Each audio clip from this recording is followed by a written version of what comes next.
Oi, eu sou a Carol, eu sou engenharia mecânica. Olá, meu nome é Ana Lígia, eu sou do quarto Informática.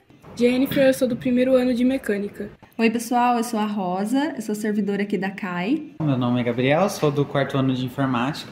Guilherme, eu estou cursando Engenharia Mecânica no primeiro ano. Professor de Física da Ari Campolina Deonofre, do Instituto Federal de Araraquara.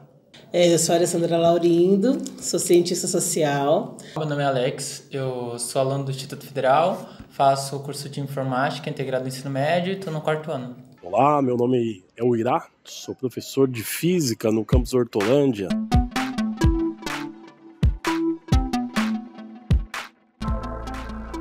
Olá, você está ouvindo o Podes Falar, o podcast raiz do Instituto Federal de São Paulo, campus Araraquara.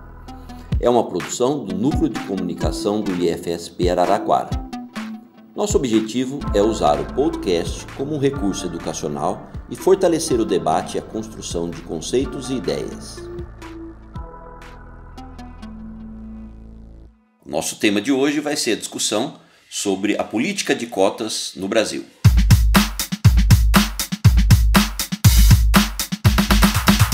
Eu conheço a política de cotas e eu acho que é fundamental para a construção, assim.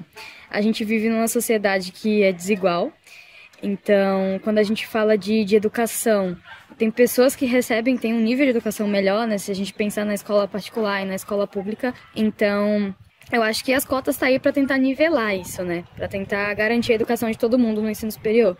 Então, por exemplo, uma pessoa que não tem condições ou uma pessoa que estuda em um lugar que não garante tanto quanto outros e tem essa possibilidade de cotas, eu acho que é construtivo, para que tenha essa igualdade na universidade. Bom, sim, eu conheço a política de cotas, inclusive eu utilizei para entrar aqui no IFE e eu acho que ela é super necessária a partir do momento que o Brasil é um país totalmente desigual, principalmente falando socialmente e racialmente. Então eu acho que ela ajuda aos jovens negros a adentrar em universidades, escolas e tentar diminuir as consequências que trouxeram essa desigualdade social e racial. Mas eu queria só trazer um ponto que eu acho que a política de cotas é super necessária, porém eu acredito e torço para que não seja necessária em todo o resto da humanidade, porque não deveria haver essa desigualdade, não precisaria haver essa política de cotas, porque todo mundo deveria ter a porcentagem igual e conhecimento e acesso igualmente. E agora, lógico, né, que a gente tem um convidado especial aqui, uma convidada especial, que é a Alessandra Laurindo.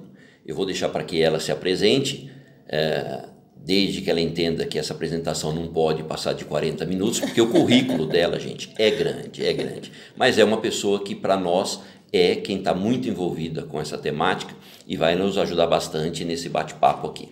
Com você, Alessandra. É um prazer estar aqui com vocês, iniciando, né, esse podcast.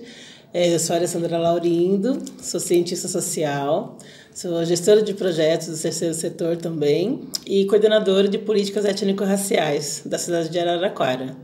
Aí aqui eu coordeno também o Centro de Referência Afro Mestre Jorge, a Casa SP Afro Oswaldo da Silva Bogé e agora o Centro de Cultura das Religiões de Matrizes Africanas, Geni Clemente. Beleza. Então, o nosso tema de discutir as cotas, primeiro, por que temos isso como uma necessidade?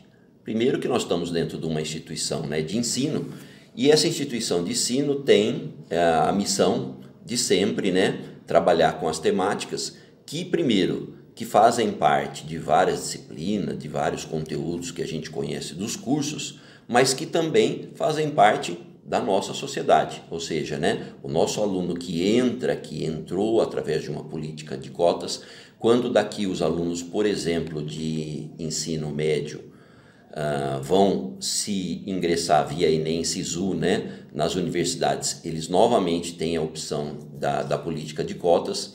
A gente vê vários concursos onde a gente tem as políticas de cotas, né, pré-estabelecidas, mas o principal é que agora, nesse ano, a gente teve novamente, né, voltar à discussão sobre a política de cotas, que originalmente previu a partir de 2012 que 10 anos depois a gente conseguisse, né, avaliar como foi o processo até então, e agora nesse mês de agosto a gente conseguiu, né, ter a lei basicamente aprovada, foi promulgada agora, né? E isso até então, desse período de 2012 até 2022, isso trouxe uma certa insegurança, porque ninguém sabia o que fizemos uma política legal, beleza, mas o que vai acontecer daqui 10 anos, onde a gente, né, vai reavaliar? Não se tinha uma reavaliação de que ela iria simplesmente, né, acabar, se ela iria ser avaliada e continuada por mais 5 anos, se ela iria se tornar permanente, que é o que acabou acontecendo com ela, né, sempre avaliada agora a cada 10 anos. Mas a primeira pergunta, Ale, eu acho por que é necessário no Brasil um sistema de cotas? Olha, para responder essa pergunta, a gente não pode responder a seco. A gente precisa primeiro, penso eu, fazer uma análise de como a gente vive hoje, em termos estruturais. E aí a gente tem que fazer um resgate na história, em especial para pessoas que estão acima de 40, 50 anos, com perguntas bem simples. E eu tenho provocado isso muito nos letramentos raciais que a gente conduz. Por exemplo, com quantos médicos negros você já se consultou ao longo da sua vida? Com quantos dentistas negros você já passou? Com quantos professores universitários você dialogou ao longo da sua trajetória acadêmica? Então, são perguntas simples que você tem que parar e fazer conta. Considerando que nós somos 56,8% da população brasileira, composta de pessoas pretas e pardas, então a gente não pode fazer essa conta. Teria que ser algo muito natural. Olha, eu tive 10 professores universitários, desses 10, 5 eram negros. Exato. Eu tive, ao longo da minha vida, passei por 20 médicos, desses 20 médicos, pelo menos 10 eram negros. Então teria que ser uma conta muito automática. E não é isso que acontece. Até hoje, Alessandra, que já passei da fase dos 40, até hoje nunca passei com um médico negro. Com exceção de quando vieram os cubanos para Araraquara, eu fiquei sabendo que tinha uma médica negra cubana na cidade, mas não tive a oportunidade de consultar com ela. Então, se a gente tem que fazer esse tipo de conta é porque algo realmente não está certo. E por que isso não aconteceu? Porque se eu pegar, e aí eu pego a minha experiência de vida e toda a minha vivência como exemplo, os meus avós, os meus bisavós, que não tiveram oportunidade de estudarem, porque eles eram preguiçosos? Porque eles não queriam ir à escola? Não. Porque eles são frutos de uma geração onde o acesso à educação foi negado. Então, se a gente voltar ao tempo, e aí a gente volta lá realmente em quase 400 anos de escravização, onde, durante o período de escravização, você mal tinha tempo de comer, né? Vamos pegar nossa geração, nossos escravizados aí, que era chicote no lombo, sal nas costas e muito castigo para poder produzir e construir. E aí a gente está falando do Brasil, e construir o país para que outros pudessem enriquecer, estudar e se formarem. Então, enquanto isso, a gente estava durante 400 anos produzindo a riqueza do país, certo? Então, a gente não tinha acesso à escola. Tá. Então, vem ali 1888, a pseudo-lei áurea. Quando tem a pseudo-lei áurea, a falsa abolição, porque até hoje, se a gente for pensar, não tem essa liberdade tão aclamada, tão negociada, enfim. A gente não conseguiu essa libertação no sentido de que os negros, até então,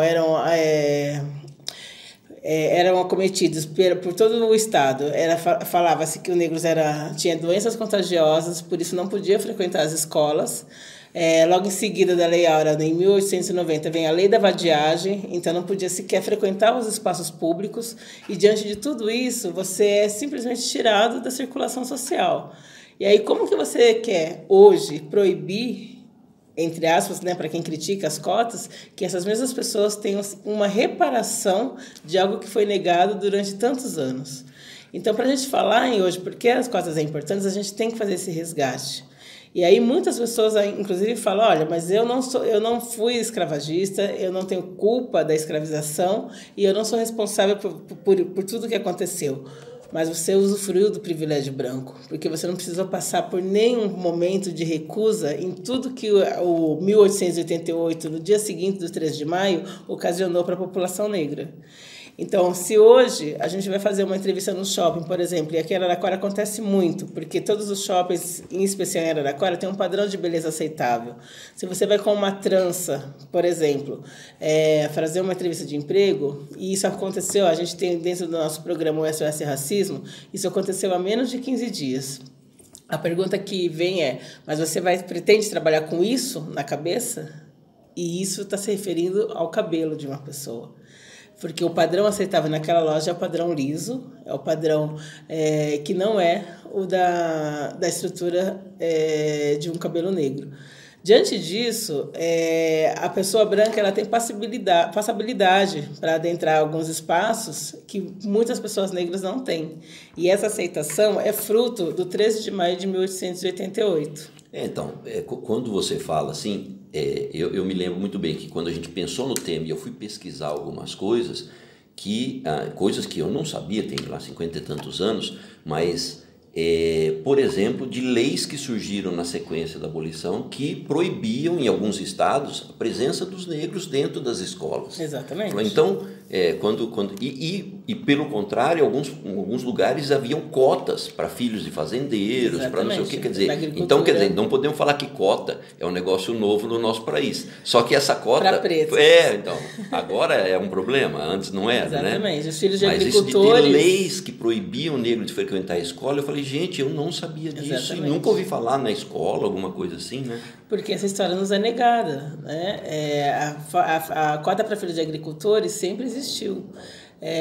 A gente pega o exemplo, né, a Lei de Terras, por exemplo. A Lei de Terras, que ela vem em 1850, né, que é um pouco antes da abolição ainda, ela já é um caminho para tirar o negro de circulação e de poder adquirir, porque aqueles que estavam conseguindo, a duras penas, a sua alforria, eles conseguem ali ter um acúmulo, bem ou mal, de alguma forma, seja por vendas, que eu falo que o empreendedorismo afro começou muito mais cedo do que se imagina, mas ela consegue ali, vendendo quitute, vendendo alguma coisa, mas consegue ali ter um acúmulo de algum capital que possibilitaria comprar as suas terras.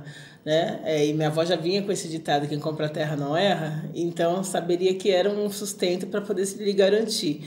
E aí, quando viram que muitos estavam investindo em terras, a primeira coisa que eles fizeram, a lei de terras. Então, nenhum escravizados ou libertos teria direito a comprar as terras. Então, quando vem essa lei de terras que só brancos poderiam comprar, é o quê? Justamente mais uma forma de afastar os negros de qualquer pertencibilidade, né, pertencimento à vida social. Então, você não vai acumular riqueza, você não vai enriquecer, o seu lugar é na extremidade. Daí quando vem a lei da vadiagem, que eles não poderiam circular, né? Porque quem eram os vadios que estavam ali pós-abolição procurando emprego, circulando nos grandes centros? Eram as pessoas negras que queriam sobreviver e precisavam sobreviver. Daí eles vão para as extremidades, que aí nascem as comunidades, né? Porque era onde tinha uma planta chamada favela, e daí dá-se o nome de favela, que muitos, inclusive, até hoje não conseguiram sair. Então, eu não conheço a política de cota, mas eu acho que seria para solucionar alguns problemas. Eu acho que a política de cotas, ela vem para apaziguar ou diminuir a desigualdade social que está enraizada na nossa sociedade. E eu acho que ela é uma importante política pública que foi feita para ajudar as minorias sociais do nosso país a terem uma redenção social. Então eu acho que elas são muito importantes para a nossa sociedade e eu acho que elas deviam ser mantidas. E essa reparação não é histórica do país, né? Porque fica-se muita impressão de que foi essa coisa da cota é uma criação do brasileiro para tentar dar um jeitinho de não sei o que, aquela coisa do jeitinho. E não é, né? Quando você sai olhando, cotas já existem e há muito tempo na Malásia, na Índia, África do Sul. Você vai falar, mas também são países de terceiro mundo. Mas tem cotas na Austrália, no Canadá, quer dizer, são países de primeiro mundo, Estados Unidos. Então, quer dizer, essa questão de estarmos agora conseguindo vivenciar as cotas é uma coisa que realmente precisa ser bem gerenciada, né, bem trabalhada, porque a gente tem, primeiro, que muita informação dessas históricas aí nos foi negada, né? Com o passar dos anos. E uma dessas coisas que até casou com o nosso tema aqui foi a história, quer dizer, é a história do lançamento do livro, né? Porque muitos não devem saber disso, mas se existia um registro dos escravizados no Brasil, o grande Rui Barbosa mandou queimar tudo isso, como se aquilo acabasse com a história, né? Com um simples atear de fogo, né? Então, conta um pouquinho para nós. Eu sei que o tema é rico, essa coisa do livro, né? Isso, justamente em 1890 também, o Rui Barbosa, e até então ministro, né, da Fazenda, ele dá essa determinação para que se queimasse todos os vestígios de que a escravização tivesse ocorrido no Brasil. E a gente que tinha o Rui Barbosa como vilão, porque quando você queima a história, você queima a possibilidade da gente, enquanto pessoas pretas em especial, fazer um resgate, né, da árvore genealógica, né? Pelo menos saber de qual navio a gente veio, né? Porque a gente conversa com qualquer descendente de europeu, aí você começa a falar, olha, minha mãe veio de tal parte da Itália, meu avô veio não sei de onde, de Portugal, não sei o quê. Aí você começa a fazer essa... Poxa... O Santos Futebol Clube fez uma homenagem esses dias aí sobre... que estava na camiseta dos jogadores, com vários navios que trouxeram a migração japonesa, porque estava completando não sei quantos anos, né? Algo que historicamente o negro não pôde fazer. Jamais. Ele mal viu o navio pelo lado de fora, né? É isso. Aqueles que sobreviveram à travessia, né? Que é sempre bom lembrar que grande parte ficou jogado no oceano, né? Virou comida de tubarão. E isso a gente fala de algo em torno, trazidos para o Brasil, de 3 milhões, quase 4 milhões de pessoas, né? Exato. E reza a lenda que mais de 3 ficaram no oceano, né? Então, a coisa realmente é muito absurda. Então, a gente está falando de uma história de destruição de famílias, né? A gente não está falando, para quem assistiu 12 anos de escravidão, sabe que a gente está falando de reis, rainhas, de pessoas que tinham seus reinados e foram arrancados, né, de suas famílias, de suas terras, destituído famílias, e a mãe para um país, filho para o outro, para nunca mais ter esse reencontro. Pelo menos não nessa vida. E aí e as pessoas acham que está tudo bem, né? Porque o que importa era ter aquela peça ali produzindo para o seu enriquecimento.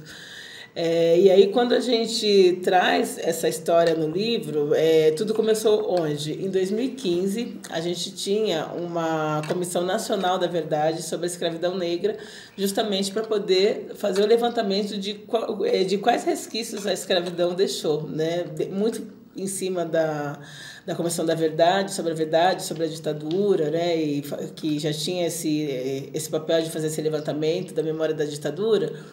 Surgiu essa Comissão da Escravidão Negra. Surgiu a Comissão Nacional e Araraquara foi uma das primeiras cidades a ter a Comissão Municipal.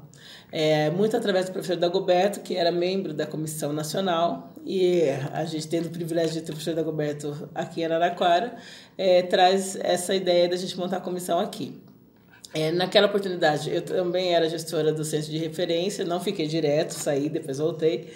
E aí a gente organizou um grupo muito bacana através das instituições, OAB, né? A OAB abraçou de bate-pronto naquele momento também, e nós articulamos todas as instituições da cidade, da luta antirracista, mais o movimento social negro, e aí fizemos um grupo muito bacana e paramos. Por onde começar? Porque a gente sabe que se tudo foi queimado, então que história a gente tem para contar, né? E aí a gente foi através da oralidade, ouvir os nossos mais velhos e ver por onde a gente começava a puxar essa história, o fio dessa meada.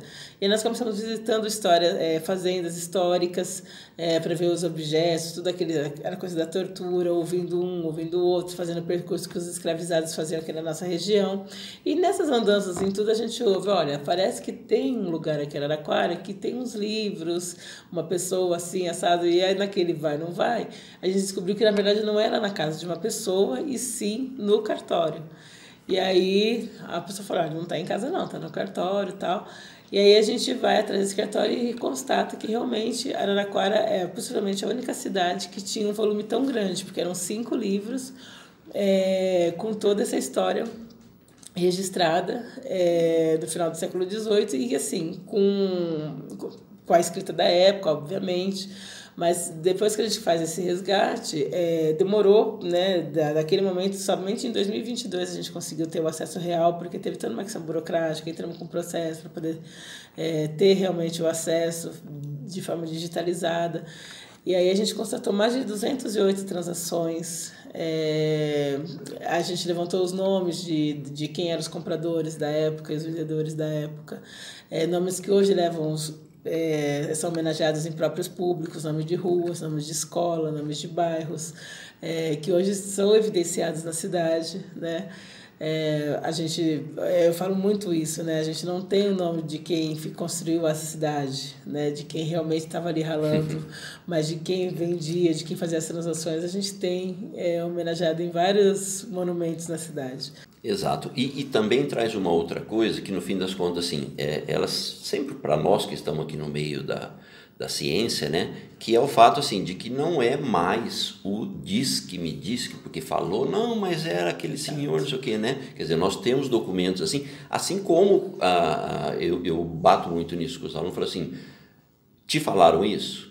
De onde saiu isso? De qual documento saiu isso? Assim, existe comprovação ou a pessoa está falando porque não? Porque o tio do meu vizinho, do não sei o quê, quer dizer, às vezes não sabemos nem se é verdade ou não, mas às vezes é um caso isolado que a pessoa transforma como se aquilo fosse, fala, não, nós temos que falar em cima de dados, né? Quer dizer, uma das coisas que também, dentro da política de cotas, eu lembro que quando começou, que a política falava assim, né, de ter 50% de vagas dos cursos reservados para cota. E aí várias instituições, que são instituições que a gente considera muito, né? Instituições de ensino, grandes universidades, não sei o que, falaram, não, tudo bem, nós vamos pegar 50% das nossas vagas, nós vamos botar todas as dos cursos noturnos dentro das cotas. E não punha nenhuma no diurno. Mas não tinha medicina à noite, só tinha durante o dia. Então, quer dizer, começavam a fazer interpretações, e aí a lei precisou entrar para afirmar, falou, não, é 50% de cada curso em cada turno, ou seja, tem que fazer em cima de números, em cima de situações que a gente considera que estão amparadas legalmente. Então, essa entrada dos 10 anos após agora também deu essa segurança legal, né, para a questão das cotas, porque até então, primeiro assim, que as primeiras cotas que a gente tem estavam antes da lei, né? A Universidade Estadual da Bahia, a Federal, a Estadual do Rio de Janeiro, a UNB, fizeram processos antes da lei, foram apanhando um pouquinho, foram conseguindo entender ali, né? Mas uma coisa que eu queria também falar com você é o seguinte, porque e muito se falou na época que não deveríamos ter cotas raciais, que as cotas deveriam ser sociais, porque quem não consegue o acesso ao ensino superior não é problema dos negros, é problema de quem estuda em escola pública. Né? E aí, lógico, que a lei abraçou isso também, porque ela traz o aluno negro, cursou escola pública, é um afrodescendente, agora os quilombolas estão todos incluídos, e inclusive assim, numa dessas pesquisas aí, eu achei até, acho que no Paraná, que quando eles incluíam dentro das cotas de uma universidade, lá estavam os ciganos. Por quê? Porque dentro daquela cidade, daquela região, a história dos ciganos ali, né? Eu falei, poxa, realmente isso aí permite com que cada instituição abrace aquilo de um jeito, mas a gente tem que pelo menos assegurar um determinado... Então, o fato de trazer essa questão para o lado social apenas, falar que o problema é não ter cursado a escola pública, isso também traz bastante coisa para nós, né? Primeiro porque a gente sabe que a escola pública traz uma defasagem que a gente fala que faz parte de um projeto político, né? De que ela foi deteriorada com uma certa finalidade, mas de que quando a gente pega esse pessoal que conseguiu fazer o acesso via escola pública, que a gente analisa ali dentro, quem que conseguiu? Primeiro são as meninas brancas, depois são os meninos brancos, depois são as meninas negras e por último os meninos negros. Quer dizer, mesmo que eu coloque alguma outra forma, né, e que essas cotas também hoje estão incluídas, e agora com a política era para famílias com uma média salarial de um salário mínimo e meio, agora baixou para um salário, né? Mas mesmo assim as cotas raciais ainda estão presentes junto com as sociais, né? Elas não tem como, elas caminham junto, mas tem um lado delas que é completamente distinto, né? Sim, inclusive que inclui os indígenas, os quilombolas, né? Eu penso que essa reformulação ela ficou muito mais justa. E o que não pode é fazer a competição das dororidades, né, que eu falo, porque a gente entende que deve se abraçar. E o cenário perfeito, e eu falo isso com muita tranquilidade, é que se todo mundo que fizesse as escolas públicas do ensino fundamental e médio tivesse a universidade pública só para eles. Que não fosse essa disputa desleal que a gente vê, que até um tempo atrás sempre foi assim, né? Você estuda até o ensino médio em escola pública e quem sonhar em fazer uma universidade tem que ir lá e pagar porque não tem condições justamente de entrar nessa disputa das universidades públicas, diferente de quem tem condições de pagar, que teria condições de pagar uma escola particular e aí ter um ensino de qualidade até o ensino médio e aí depois vai para as escolas para as universidades públicas, porque tem muito mais condições, porque estudou a vida toda em escola particular e o ensino está com uma alta qualidade e, obviamente, vai passar em todos os vestibulares, né? Então, as universidades públicas são direcionadas automaticamente para quem tem as condições rentáveis, mais viáveis para estarem dentro dela. E isso é desumano, né? É desigual, porque a gente sabe que o rendimento da escola pública até o ensino médio, o ensino, infelizmente, não é o ideal. A gente sabe que a gente tem uma defasagem aí absurda. E aí chega no vestibular, realmente é essa lacuna que a gente entende, né? Essa desigualdade. E falando sobre essa questão das cotas serem sociais ou sociais raciais, eu tenho aqui os dados de uma pesquisa do professor Renato Vieira, da UNB, junto com a Mary Arquette, da Universidade de Illinois, em que eles fizeram uma avaliação, isso no período de 2004 a 2013, em 48 universidades federais, quer dizer, estamos falando de 2013, quer dizer, ela praticamente tinha acabado de entrar, mas até então eles pesquisaram 170 mil estudantes em 37 carreiras de 1.025 programas de graduação. E o que eles verificaram? Que aquelas instituições que adotaram apenas critérios sociais teve um aumento de 1% no número de negros. E aquelas que fizeram critérios socio-raciais, o aumento foi de 21%. Ou seja, está mais do que claro que, assim, que nós precisamos dos critérios sociais como sociedade para entender, mas eles não vão em direção àquilo que é o precursor de todo esse movimento, que toda a luta para a entrada de cotas originou-se dentro dos movimentos negros. Né? Não foi as pessoas, vamos fazer umas cotas porque a escola pública não está boa. Não foi por isso, né? Isso foi uma conclusão. E do mesmo jeito, por exemplo, que a Unicamp também tem isso. A Unicamp, né, ela que a gente chama de uma grande universidade, cheia de padrões éticos, mas ela fez, ao invés de adotar as cotas, inicialmente ela adotou a questão de um bônus no vestibular para o aluno que vinha de escola pública. Só que esse bônus no vestibular traduziu de 2005, que ela tinha 19% de alunos negros, para 21%. Ou seja, praticamente nada. Em 2017, ela entra com as cotas. E em 2019, ela já pula de 21% para 36%. Então, realmente, as cotas são o fator que são capazes de mudar, né, toda esse desequilíbrio. Mudar, não digo mais mudar porque estava muito ruim, mas não estamos chegando avançar, porque em termos de população de mais de 50%, sim, nós ainda quando falamos de 35%, ainda estamos um pouquinho longe de equilibrar dentro das instituições aquilo que é a sociedade em si, né? E sabe o que é interessante?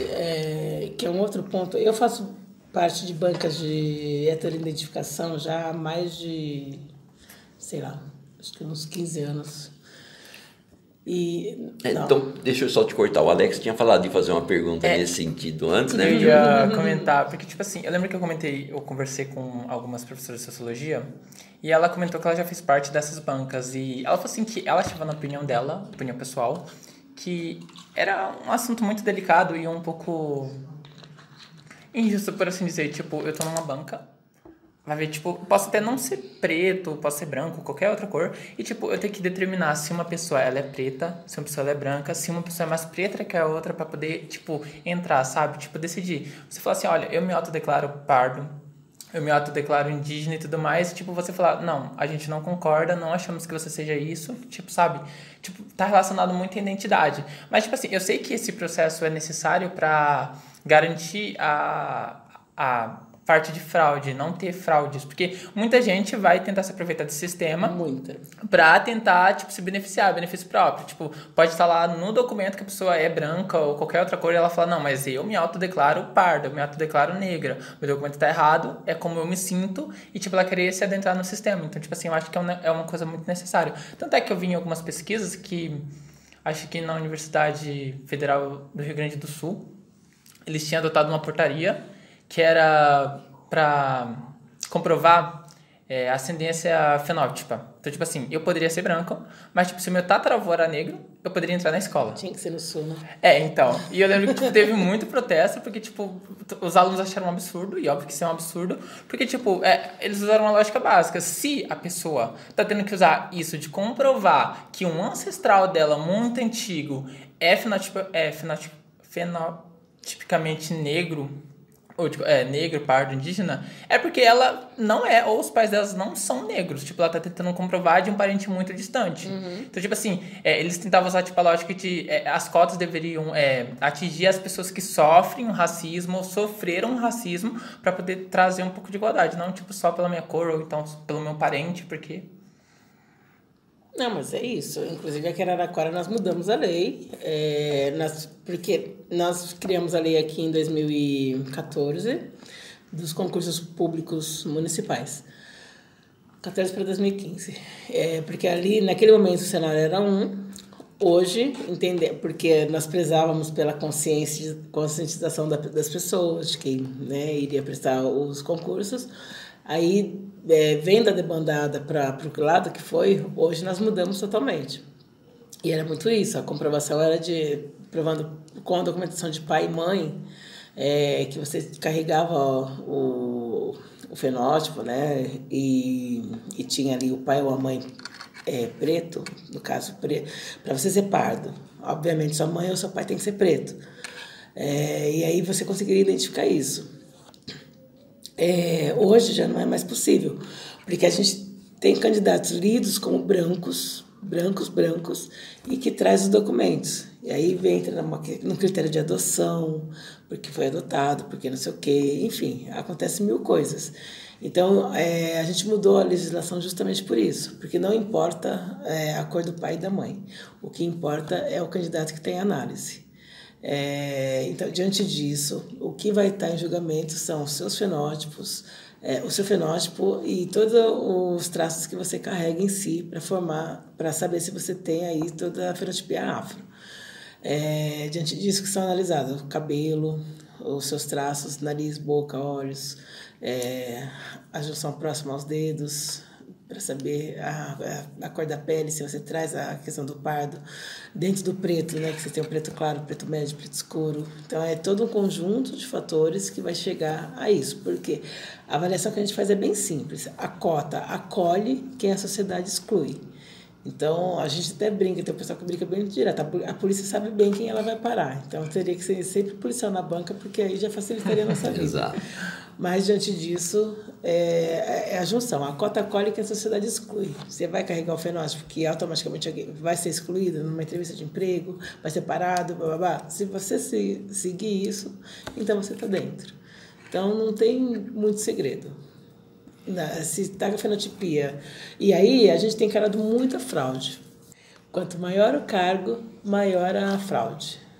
Se é concurso, por exemplo, para merendeira, para serviços gerais, está tranquilo. Se é para coordenador, que o salário é maior, aí com certeza vai vir fraude. No último concurso, inclusive, a gente teve um absurdo, uma pancada de tentativas. Por isso que a gente tem que ser bem rígido nesses critérios. E aí, por isso, não basta a pessoa se autodeclarar. Por isso que a banca é de heteroidentificação. Porque tem que ter uma terceira pessoa identificando, não é só você. né? É a pessoa que vai identificar se, porque a sua avaliação só já não vai bastar.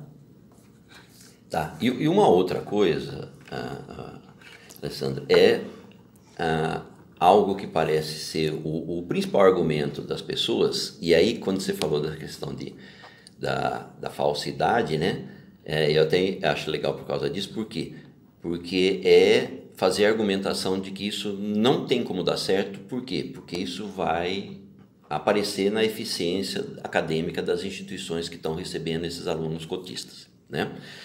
E aí eu tenho dado aqui de um grupo de pesquisa que é o Sou Ciência, que é do Centro de Estudos Sociedade, Universidade e Ciência, que é vinculado à Universidade Federal de São Paulo.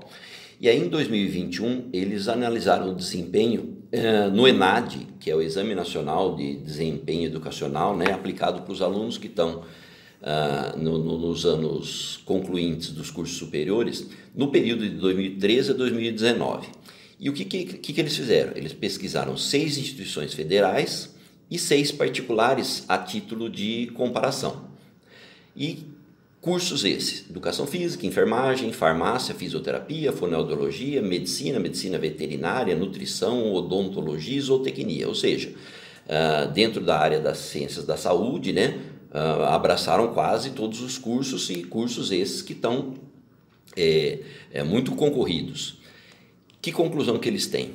Que em 5 das 6 federais, em todas elas houve crescimento da nota média do aluno no ENAD. É aquilo que você falou, né? Já que eu consegui, eu vou me esforçar mais do que, né, eu me esforçaria de uma forma... E, inclusive, a única dessas federais que não aumentou, ela não aumentou por uma questão de menos de 1%. Ou seja, estatisticamente ela estava no mesmo, manteve o nível, mas as outras 5 tiveram aumento nas notas do ENAD para todos esses cursos. E elas também analisam que quando elas vão pesquisar trabalhos divulgados nesse sentido, é muito comum ouvir, ver e ler nos trabalhos, né, as pessoas falando sobre um desempenho pior, escrevendo de como seria esse desempenho pior, jogam os dados ali que são contrários ao desempenho pior e conclui o trabalho falando do desempenho pior. Ou seja, uma total falsidade da realidade ali, porque ele usa uns dados que diz que não piorou para falar que piorou, né? Então é um negócio assim. E lógico, a gente tem isso também nas nossas instituições. A Unesp foi só em 2013 que ela começou a fazer algumas implantações, né? A USP fez agora em 2018, a Unicamp em 2019, mas na Unesp a entrada das cotas passou a alunos da escola pública de 40% para 54% e de negros, pardos, indígenas de 12% para 18%. São dados de 2018 dessa pesquisa delas, né? Mas ao mesmo tempo a Unesp também fala a mesma coisa, que não tem diferença relevante do desempenho acadêmico entre os ingressantes pelo Sistema Universal ou pela reserva de dados. Então, que isso, quem fala isso, fala ou porque está convictamente, né, justificando o racismo. Enganado, ou se enganando, ou tentando enganar alguém, mas que isso não existe. É um argumento que não dá para falar, porque para argumentos a gente tem que ter dados sobre aquilo, né? Não é falar, eu conheci um aluno que entrou aqui, e é lógico, a gente tem esse problema. Que problema é esse? Do entrou aqui, né? A gente sabe que não entrou aqui e agora você se vira, né? A gente sabe que tem todo esse problema da questão do acolhimento do aluno. Como que a gente vai tratar de uma forma diferente aquele que a gente fez uma entrada diferente? Para quê? Para que a gente consiga trilhar isso. A própria lei já coloca agora algumas coisas em que as instituições devem, né, se pautar melhor para receber esse tipo de aluno, né? Sim. Então, mas eu falo de justificar o racismo porque os primeiros médicos que foram formados, inclusive pelo ProUni, pelo sistema de cotas, eles tinham vários relatos absurdos de chegarem depois de formados e os pacientes pacientes às vezes assim, em estado muito críticos de saúde, mas que não queriam ser atendidos por eles. Tira esse médico costista de perto de mim, porque ele vai ficar pior, não sei o quê. Então, assim, eram relatos absurdos que você fala, a pessoa nem morrendo não consegue deixar de ser racista. Então, chegava a ser assim, deprimente, você fala. E aí, eu não sei se melhorou tanto. E algumas vezes chamando médicos negros de cotista de uma época que as cotas nem existiam. Sim. Né? Só pelo fato dele ser negro também. que ele era... E hoje ainda é muito comum eles serem confundidos com enfermeiros ou qualquer outro tipo de atendente, mas jamais assimilado à figura de médico.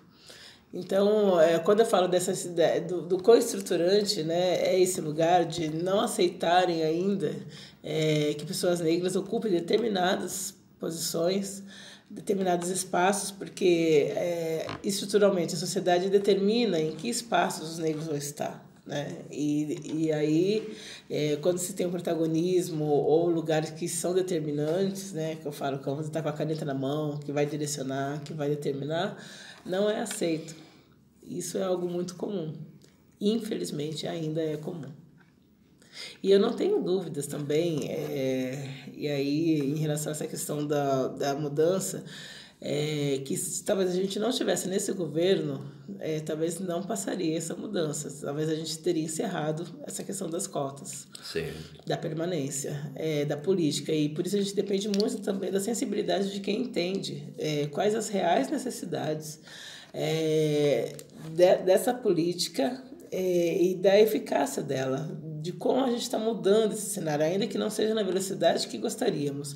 Mas o quão importante é a gente olhar lá para os anos 90, né, para o início dos anos 2000, na verdade, quando começa todo esse processo, olhar qual é a cor da universidade. A gente brincava muito de fazer o teste do pescocinho, né, que era colocar o pescoço dentro da sala de aula, em especial nas universidades, e fazer a contagem de quantos negros tinha. Aqui na Unesp, eu estudei na Unesp no momento, num período em que não se tinha negros, e os únicos negros, a minha sala só éramos em duas, e nas salas ao lado a gente contava, né? Porque a gente formou o primeiro grupo, o coletivo negro na Unesp, que era o coletivo Dara, e aí a gente começou a juntar os negros de todos os cursos. Falamos, não, gente, vamos juntar os poucos pretos que tem na universidade, vamos juntar num grupo só para a gente poder discutir e fazer alguma coisa acontecer aqui dentro. E aí a gente juntava os preços da ADM, os preços de economia, mas assim, somando tudo, acho que não dava 7, 8 pessoas, da Unesp inteira, no período noturno. Eu estou falando de 2002, 2003, 20 anos atrás. E aí aí começou a chegar os africanos, que era do PECG, um programa de tipo um intercâmbio que se fazia, mas eu falava que era uma outra leva de navio-negreiros, porque eles vinham numa condição totalmente desumana para cá, eles vinham sem moradia, sem bolsa, sem nada, eles só vinham com a passagem, chegava na rodoviária, não sabia nem para que lado ficava a Unesp, não tinha uma pessoa para recepcionar, ninguém para receber. É diferente, por exemplo, de quando chegavam qualquer outros europeus, asiáticos, que já tinha toda a comunidade, toda a relação exterior da Unesp para recepcionar, já tinha moradia, já tinha bolsa, já tinha tudo esperando para eles adentrarem na Unesp. Então, assim, era uma situação absurda, que hoje melhorou, a gente brigou bastante para que hoje eles tivessem acesso pelo menos à moradia estudantil, e aí foi melhorando um pouco mais o acolhimento deles aqui. Mas até hoje ainda não é algo muito diversificado, né? Você pode olhar, dependendo do curso, ainda é raro a presença negra em alguns espaços. Então é para isso que a gente ainda briga, por isso que ainda as cotas são necessárias. É óbvio que a gente não quer que seja algo eterno, igual teve uma aluna que disse, né? Não é algo que a gente espera que seja para toda a vida, porque a gente sonha justamente com um dia que seja equânime, né? Mas enquanto forem necessárias, precisa existir. Que essa reavaliação chegue num determinado momento que a gente fala, olha, hoje estamos equiparados. Então, a partir de agora, está extinta, né, as cotas, porque já estamos num patamar de igualdade. Então, agora nós vamos ter a fala do professor Uirá, que ele é membro do NEABI, né, do Núcleo de Estudos Afro-Brasileiros Indígenas do Instituto Federal, que ele vai falar um pouquinho para a gente sobre como mudou, né, o perfil do nosso aluno com a instituição de cotas para o Instituto Federal de São Paulo. Do ponto de vista histórico, não só o Instituto Federal de São Paulo, mas as escolas técnicas, elas partem de um movimento de formação de mão de obra essa formação de mão de obra com escolas técnicas, escolas de artes e ofícios, escolas de minas, escolas agrícolas, tem num primeiro momento um público que ele é um público majoritariamente de pessoas negras, porque existia ali, por parte do Estado, uma intencionalidade de ter essa população com essa formação ali para acompanhar processos relacionados aos arranjos locais, aos arranjos produtivos. Com o passar dos anos, essas escolas passaram a se consolidar como referências de educação pública de qualidade e passaram a ser tão disputadas como universidades públicas. À medida que essas instituições ganham essa notoriedade, ganham essa disputa no processo de seleção, automaticamente essas populações, a população negra, a população indígena, ela é sistematicamente excluída dessas instituições. Em 2012, quando a gente tem a garantia da lei, e ela é uma lei que não traz só a reserva para pretos, pardos e indígenas, mas ela traz uma sistematização de reserva de vagas para estudantes provenientes de escolas públicas. A instituição ela é totalmente transformada. Em termos de número, hoje a gente tem cerca de 60% dos estudantes são estudantes que se colocam como estudantes provenientes de escolas públicas. Essa é uma transformação. Em algumas cidades, a gente consegue até fazer uma comparação de que o percentual dentro do Instituto Federal é equivalente ao percentual observado na distribuição étnico-racial da cidade. Esse é um avanço, isso faz com que as instituições sejam mais plurais, façam com que as nossas instituições tenham estudantes de origem de escolas públicas, faz com que as nossas instituições tenham real articulação com o arranjo social local. Porque o arranjo social local ele vai se materializar exatamente na forma com a qual o acesso à educação pública é oportunizado para a maioria das pessoas. Então, por mais que nós tenhamos um grande destaque em rankings e coisas do tipo de escolas particulares, no Brasil, de uma maneira geral, a maioria das vagas de educação básica são de escolas públicas. E quando a gente olha hoje em dia para o Instituto Federal de São Paulo e vê um grande número de estudantes que se autodeclaram como pretos, pardos, indígenas e estudantes que têm a sua origem em escolas públicas, a gente percebe que o Instituto Federal de São Paulo mudou a sua forma de produzir conhecimento.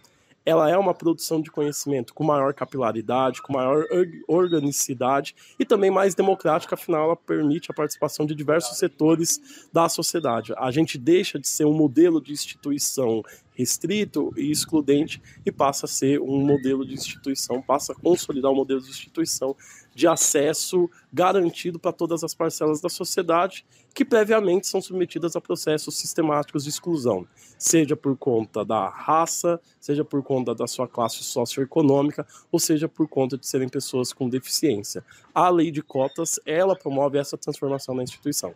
Sim, é um desafio. Hoje, enquanto a gente chega a um grande percentual de estudantes que se autodeclaram como pretos, pardos e indígenas, esse percentual ele não é acompanhado do ponto de vista de profissionais da educação.